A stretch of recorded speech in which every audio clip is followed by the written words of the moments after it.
Hey everybody, what's up and welcome back to today's video guys. And today guys, I'm going to go and be showing you how to add your cPanel email to Outlook. This is a very simple thing to do, so make sure to watch this quick and easy video till the very end and follow my steps correctly so you can make sure that this works the same for you and you can do this yourself.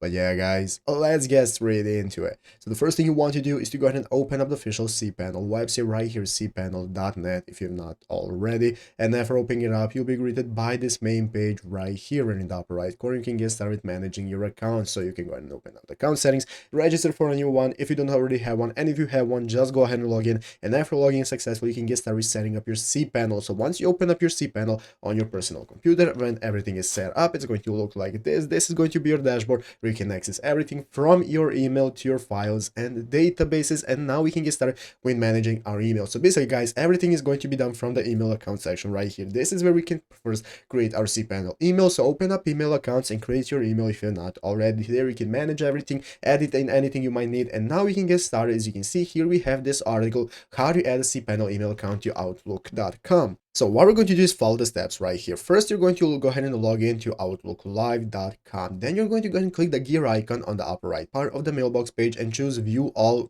Outlook settings. It's going to look like this. Click the gear icon that's going to appear and then select this option right here that says view all Outlook settings. Once you have opened it out guys, you can go ahead and select the email tab, sync email option, and then you can go ahead and click add a connected account and other email accounts. This is where you can get started with manually inputting all the info that you have for your cPanel email. If you need any help, you can follow the steps right here to know what to choose, which ports to use, and so on, and how to input all your emails, addresses, and passwords, as such as domains as well, and servers, so everything can work correctly with your Outlook. Once you have added your cPanel account, following the steps right here, you'll be able to access it directly from Outlook, as you can see right here, and get started with receiving your emails there. So if you need any help, just find this article and follow the steps. So I hope this video was helpful. If it was, make sure to leave a like, subscribe to the channel. So you guys, thanks for watching, take care, and bye.